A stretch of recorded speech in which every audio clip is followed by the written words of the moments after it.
Swayam Prabha. Digital India. Educated India.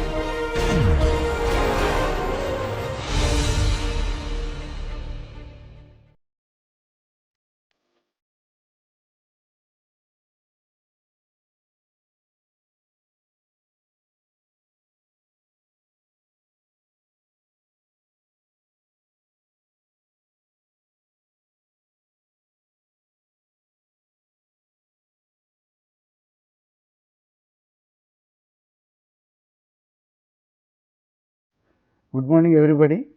Today we will be discussing few pumps which are also dry and concepts are little different compared to the other dry pumps. The first half I will be talking scroll pump, which is getting more and more popular as a backing pump, dry backing pump to turbomolecular pumps, etc. In the second half I will talk another dry pumping, but it is not a mechanical pump type, it is a sorption based pumps, but which are very popular since long, like physical adsorption, chemical adsorption based pumps, which are routinely being used in high tech industries. Once upon a time they are the only pumps, because these pumps screw they have come only 30-40 years back, but high tech was there since long. X-ray tubes for example. So, all of them use some chemical getters which act like a local pumps. So, those concepts also we will read it. That way we will be completing the dry vacuum pumps in the medium and low vacuum range, and this is required because dryness is a prerequisite and cleanliness is a prerequisite for ultra high vacuum pumps. They are also dry, but in molecular level and clean, but these are prerequisites, because right from the atmosphere the way you bring the vacuum down is very important. So, vacuum up, pressure down, this is the mistake one should not do. Okay? The high vacuum means low pressure. Fine. Let us first start with the scroll pump, then we will go to the sorption concepts and sorption based pumps. So, the concepts that are going to be covered in this class are introduction to scroll pump, construction and working principle as usual, some advantages and disadvantages of this pump. Then we will switch over to the mechanism of sorption, little bit of physics I will talk, so that you get a feel of what is that. Then thermodynamics is of course very interesting subject for everybody. So, I will also touch upon that. Then we will also go for some pumps based on adsorption called physical adsorption pumps and sublimation pumps, which are basically chemical adsorption pumps, which are very important in modern day ultra high vacuum technology, particularly in electronic industry or X-ray tubes or space and nuclear, etc. Okay. Okay. Scroll pump, as the name itself says, there are two partners and one is stationary, other is crawling around it. So, there are varieties of scroll pumps being manufactured by several industries all over the world. I have given few figures. They are all very good pumps and very compact. It is easy to open and close. Unlike other pumps, here they say, because I have never opened and I do not have much experience that way, I am only a user, but I have seen these pumps in various industries and various companies also. They say that it can be easily opened up and again repaired and closed very fast. That is the main advantage of this, and it also produces very good quality dry pump and with good enough vacuum. For example, when we say dry membrane pump, it produces 10 millibar, you require another little high pressure stage associated in the turbomolecular pump, so that its output is matching to this 10 millibar. Here it is somewhat better than that. So, that way it is also acting like a very good quality backing pumps to the ultra high vacuum pumps. In fact, that is one of the major applications of scroll vacuum pump. Okay. When if you want to go to chemical or rugged applications, very large scale, of course, you need to go for screw vacuum pumps and claw pumps, but all of them produce same level of vacuum. then y axis pumping speed is there, x axis pressure. So, vacuum applications are better and better vacuum, bigger, larger and larger pumping speeds. So, some pumps have got very good thing this side, some pumps have got very good thing. So, you have to choose judiciously which application requires what. They are positive displacement pumps as usual, scroll pumps, and they are very dry pumps. Main advantage is relatively smooth in action, silent, and it can be integrated in a air conditioned laboratory without much of contamination, and you feel that it is just there. It is not going to interfere with your activities, and very nice looking thing. Okay. And its downtime is also less. Even if there is some problem, you can quickly repair with a less, even with a little bit of expertise you may get from the training, you can easily do it.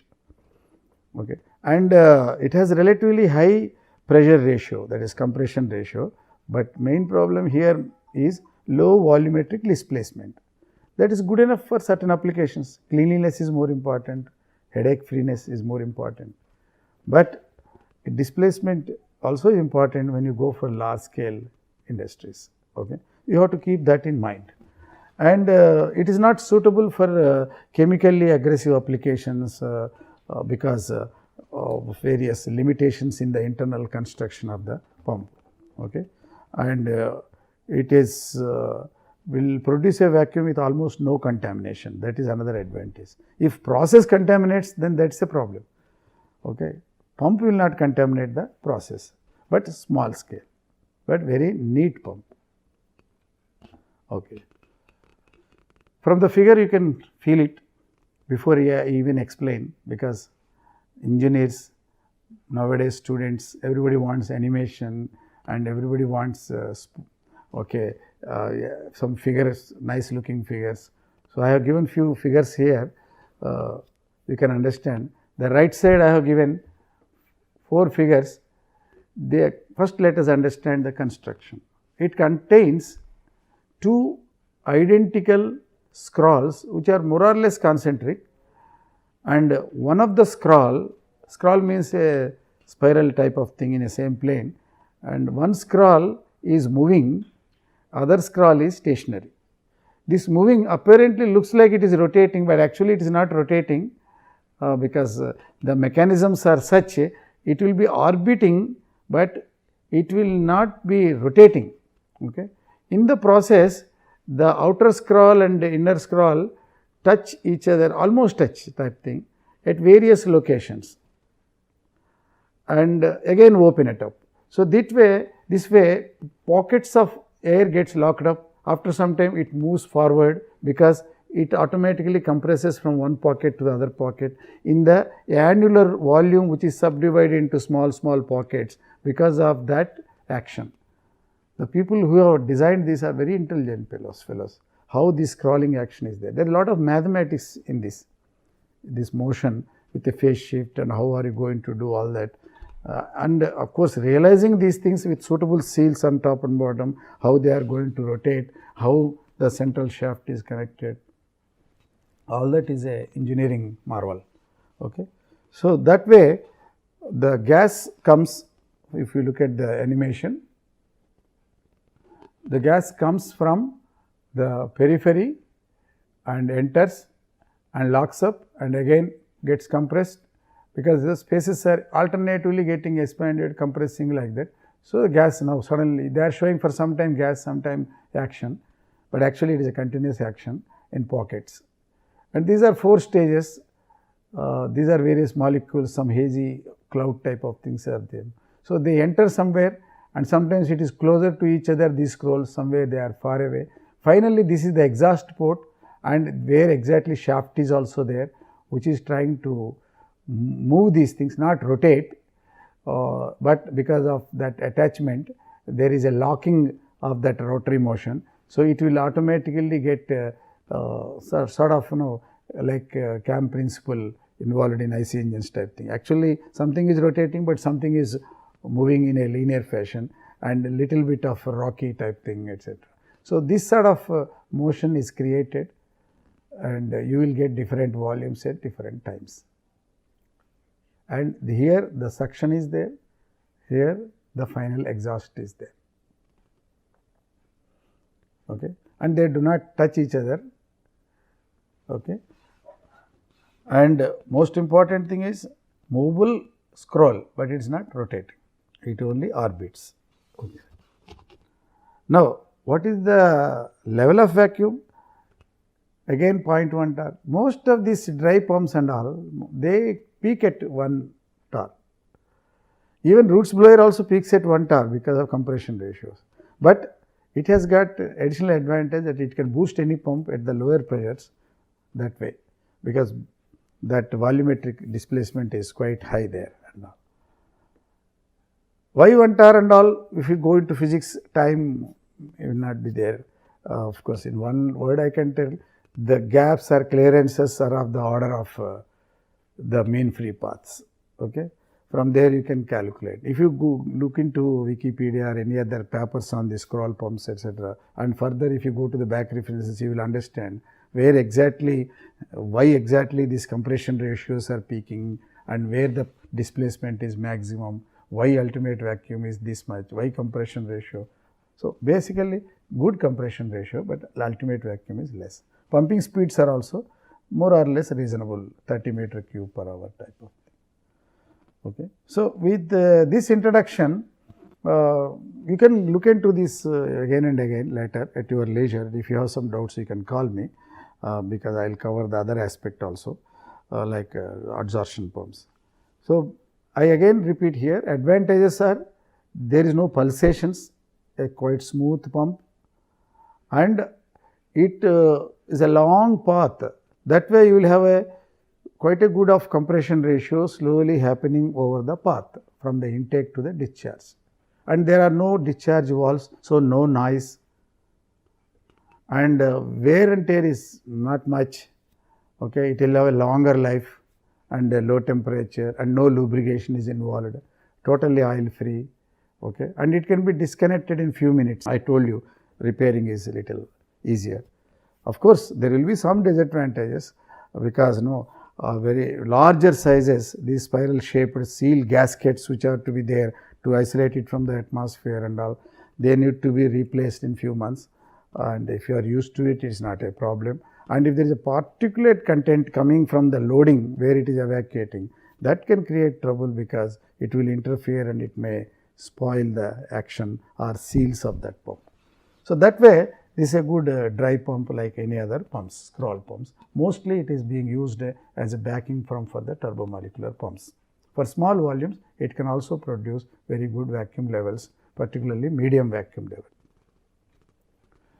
Okay. So, once we understood scroll pump, let us go to the other dry pumps. They are dry, but they are not any mechanical pumps. They are physical chemical pumps. Let us see. They all depend on a common principle called sorption. So, before I explain physical pumps and chemical pumps based on this sorption, let us try to spend, it is worthwhile spending few minutes to understand what is sorption. Okay. Sorption is an interaction of a gas coming to the surface and how it is going to interact with the surface. Sometimes it touches and it gets absorbed initially on the surface and slowly diffuse inside and get absorbed. So, if it goes inside, that is called absorption. If it stays, it is called adsorption. It is taught in our school days also. Sorption is the interaction of a gas molecules with a solid molecule, and if it goes inside, absorption. Adsorption means adjacent sorption, that is why it is called adsorption. It is just next to that. While going, it is free molecules, while touching, it has formed a thin film. You might be seeing whenever we use very new gold ring or something, initially it is shiny, afterwards you will find some color discolored, because some oxides have been formed. That is also adsorption. First physically it got adsorbed, and if there is any chemical action or something, it may form an oxide which is a chemical. So, if it is going and also forming a compound, that is called chemical adsorption. If it is only going and staying there, like our water filter, charcoal, etc., it stays there because of cavities and all. There are such things, if only surface without any chemical reaction, they are called physical adsorption. So, I have given you a small classification. Sorption with that definition is subdivided into adsorption and absorption. If gas stays on the surface, it is called adsorption. If gas goes inside, it is called absorption. Chemistry people know this quite well because even in 11th class, 12th class, we are taught these things, and in internet you will get very good explanation. They have got lot of applications in chemistry and pharmacy and pharmaceutical applications, etc., chemical reactions, reactors.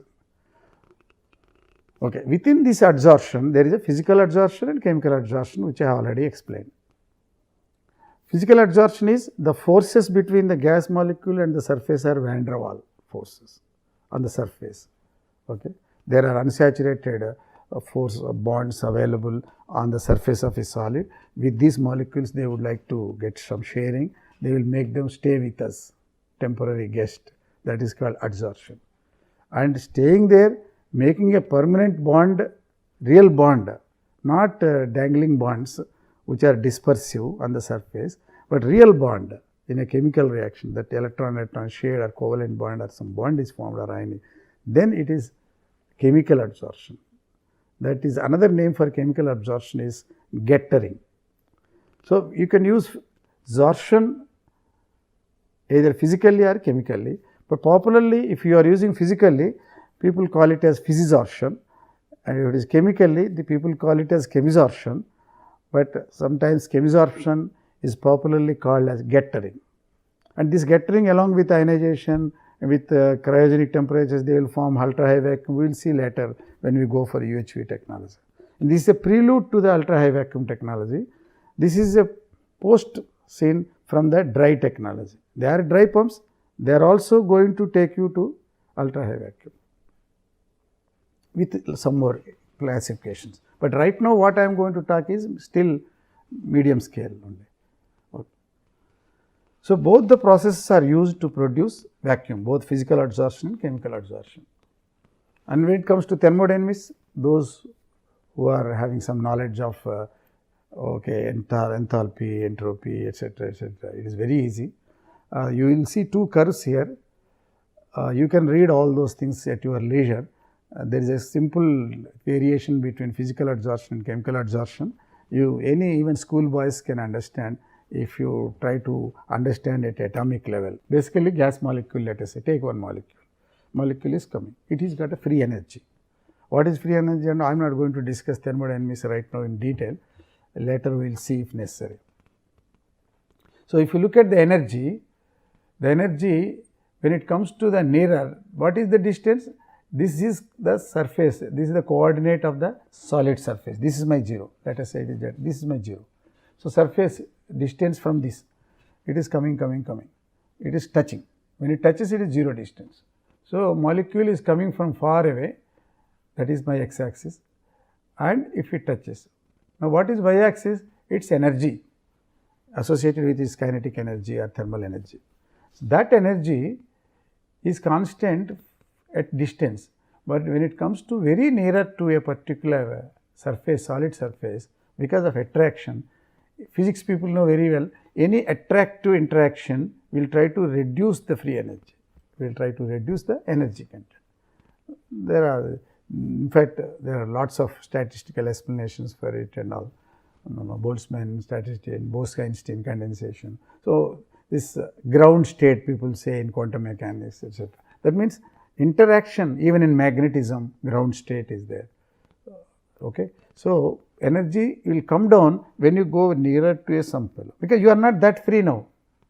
So, your energy is less, you are little bound. So, this is called bound state. But if you go still further, then repulsion will take place. It is attracting, but you have to maintain a distance. Even in life, we have to do that. You have to maintain a distance with everybody. But at the same time, you have to have a friendliness. Same thing. So, molecule came here. It is not as free. It wants to go there. But if it goes very nearer to 0, then again energy increases. Okay. So, this is chemistry people know these things, energy diagrams. Same diagram in chemical adsorption, from far away it is coming, at a particular distance minimum energy is there, But if you give some activation energy by through some other route, then it will again increase, but that activation will make you again down at that time. That means you have to give some energy and take much more. So, then it will fall into a still deeper state. This sort of energy diagram is associated with the chemical adsorption. But there again, if you come very nearer to that, energy will finally increase. So, this will be my equilibrium distance with activation. This will be my equilibrium distance at which they have come to an equilibrium, that much distance. Whereas in physical adsorption, at this distance, it will form equilibrium. It will not touch the surface, though we may feel they are touching, but they are not free also. So, that is the minimum energy. If they are free, then energy will be this. Since it is little bound, its energy is less. This much feeling is enough. And in chemical terms, for example, heat of adsorption is same as energy of desorption. That means how much energy you have to give it to desorb back again. If you heat it up or something, again the molecule can come out. Okay. So, that desorption energy is same as adsorption, but here it is not like that. The desorption energy, if you are measuring from here, some artificial energy that you are giving it as activation energy has to be added to that initial energy difference. So, Hc plus Ea is actually desorption energy. These are well understood in chemistry. So, I am not going to go into very much depth. Let us use it for vacuum technology, because this is going to play a very important role in interfaces, surfaces, etc., in semiconductor physics, X-ray physics, and analytical instruments and biotechnology, everywhere we will see when applications come. So, physisorption pump based on physical adsorption, we have a typical pumping system in our laboratory. I have been teaching in our lab course to our students. Okay. So, here there are two vessels connected to a common chamber, and there are also some brackets are there to which you can support a liquid nitrogen vessel from this liquid nitrogen container, which is again double walled, having vacuum insulation. See, cryogenic things also require vacuum, and cryogenics produces vacuum again. So, that and all we will discuss when you deal with cryogenic applications later. And by pouring liquid nitrogen, your adsorption becomes physical adsorption becomes physical cryoadsorption. And when it's cryoadsorption, when the molecules are going from infinite space, when they are approaching to the surface, they are commensurate to the temperature here, that molecular velocity half mv square is 3 by 2 kT type. When it touches, and if you are cooling this surface, then it becomes dull, because its reverse journey kinetic energy is not high. So, that way cryogenic temperatures adsorption physically is more. So, it is very tough to take it out again like that. So, this concept can be used to produce vacuum. So, in a closed room, you cannot connect rotary pump, or you for some reason oiliness, you do not have any pump, you are in space, no electricity, no 220 volts, then what to do?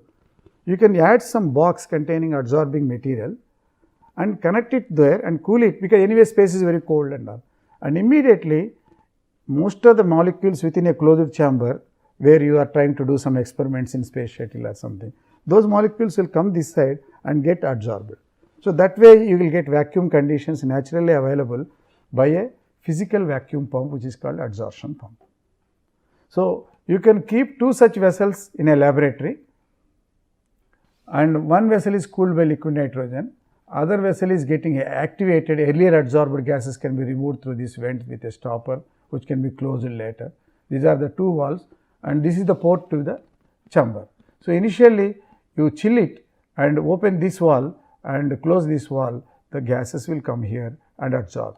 And at that time, the first stage you can close this stopper, you can also use this pump to pump another pump, so that it not only evacuates the chamber, it also evacuates the second stage, and everything is more or less some vacuum has reached. It is not a small vacuum, it can produce 1 tar, 760 tar to 1 tar, it is a quite good vacuum. Like our dry pumps, whatever rotary pumps, it can also do that.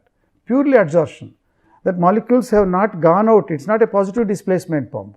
Molecules have gone to some surface. There are two ways of cleaning the room. You can, with a broom, you can sweep the dust out, that is positive displacement, or else you can sweep it to a corner and put it in a dustbin. Dust has not gone out of the room, but it is clean. So, that way you can produce vacuum in a chamber either by positively displacing the molecules or by putting them adsorbed on a surface, and you do your experiment, and again you can desorb, but you have completed your application. So, this is entrapping pumps, these are, they are not positive displacement pumps. Okay. This is what you should think. If you understand these concepts, you go through these things, construction is very simple.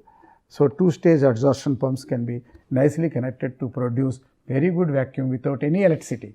These pumps are producing good vacuum which are dry, which is very dry vacuum, clean vacuum, because no oil, no electricity.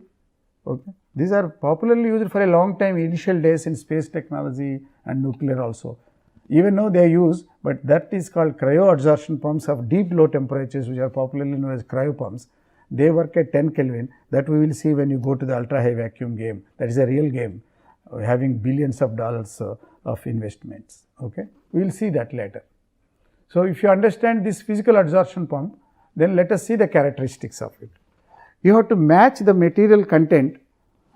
Suppose this is a box containing adsorbing material, this is a chamber, I connect it through a wall, and I have to match sufficient amount so that this space will be evacuated. If it is a larger volume, I have to have a larger amount of adsorbing material, chill it with liquid nitrogen, and larger amount of materials if I have, and if I keep this with this one, it can adsorb and remove the gases. Okay.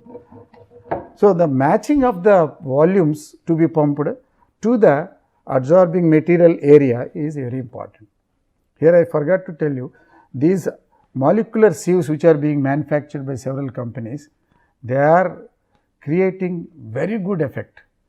They are acting like physical adsorbents. They look very small grain, apparent area is few square millimeter, but there are lots of porous material it is. So, a fine atom can go through that and it will be few square meters.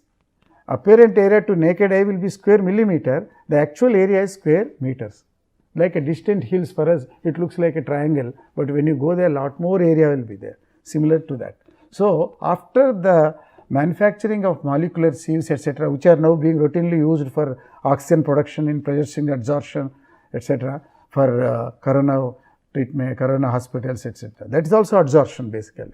The same molecular sieves, of course, where some molecules of oxygen, they are selective to oxygen or selective to nitrogen. Depending on the application, different adsorbents will be used. The one that is absorbing is called adsorbent. The thing that is getting adsorbed is adsorbate. So, from the air, if you remove nitrogen, oxygen enrichment will be there. That is how you produce oxygen for other purposes. So, volumes have to be matching to the surface area of this adsorbent. And if you connect two stages, that means one stage to other stage, you will get better vacuum. Once first stage has produced 10 power minus 1, second stage can go up to minus 2.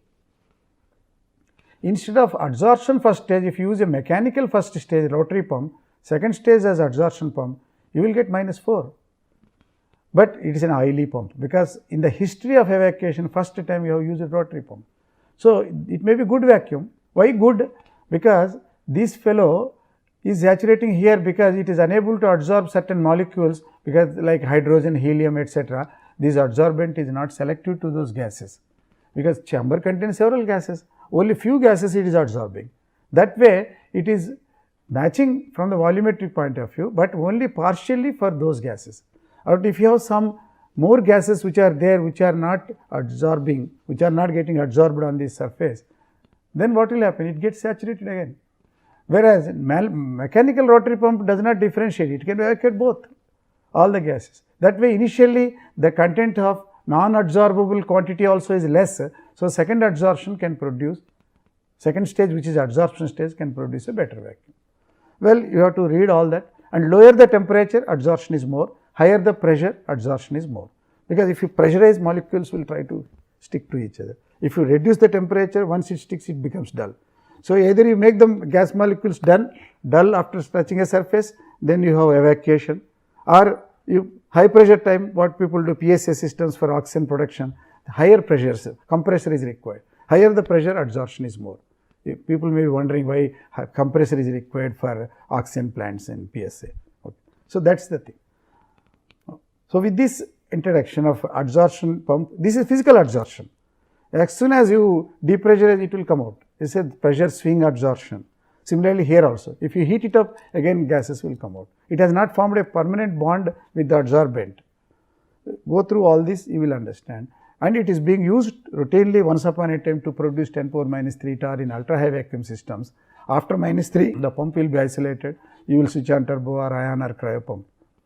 But initial vacuum, this fellow creates. You cannot put a rotary pump. But now, of course, scroll pumps and other pumps came. Okay, that is where I am thinking these screw pumps or even claw pumps, if they can ensure that the residual gas content at the 10 power minus 2 torr will not contain oil traces of 10 up to the level of 10 power minus 9, 10, they can be used in space technology, in nuclear also, and wherever high vacuum is, ultra high vacuum is required. So, that was physical adsorption. What is chemical adsorption? It is again same. Material, it not only adsorbs surface, it also forms a compound. But once a layer is formed, then it is saturated. So, remaining gas cannot be absorbed.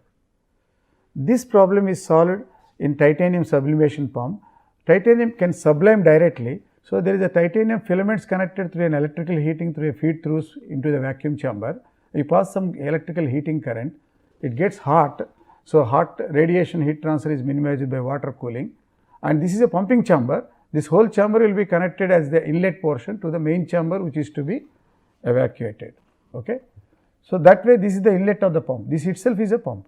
It contains what? 2 titanium filaments. When it is hot, it produces vapors. These vapors have got a tendency to absorb various gases and form permanent compounds, titanium oxide, titanium nitride, like that. Of course, helium, inert gases, it cannot form compounds. So, that way final vacuum that you can obtain can be very sensitive to the chemical composition there. Okay. You have to be careful. So, this is called titanium sublimation pump. Here it is called getter pump. I can call it as chemical adsorption pump. That means gas, this titanium gets evaporated and condenses here. This condensed layer, which is a titanium layer, almost like metallic layer, it starts absorbing whatever molecules are there in the residual content of it, and these are used in already produced high vacuum conditions.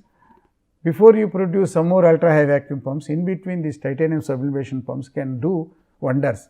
They can remove slowly some gases which are leaking from various sources into chambers, and they can start forming compounds. This is used in X-ray tube or vacuum interrupters, etc. The small absorbing material is kept after sealing and evacuating bulbs, etc. Whenever there is some leak or vacuum is spoiled, local this getter material starts absorbing. That means there is a pump sitting with you, just like we take a charger with us, charger, but sometimes we take a battery type thing. What is that name? Power pack. Okay, good. So, because students definitely know this. So, power pack, already it is there. So, that way built-in pump can be there. If you see the hospital atmosphere, no, X-ray tubes, etc., it has got a vacuum pump sitting inside that. That is called chemical adsorption. So, you read these things at your leisure. Why titanium? Titanium can be sublimed. If you use any other filament, then we need that material to be deposited as a thin film, but we do not want discontinuity in the filament. That is possible without melting if the vapor comes out. That is why it is called titanium sublimation produces getter, that material titanium. After it gets condensed, it starts absorbing the oxygen nitrogen molecules selectively from the chamber. This way also you can produce vacuum, but it starts from 10 power minus 2. Pumping speed is quite high at ultra high vacuum side.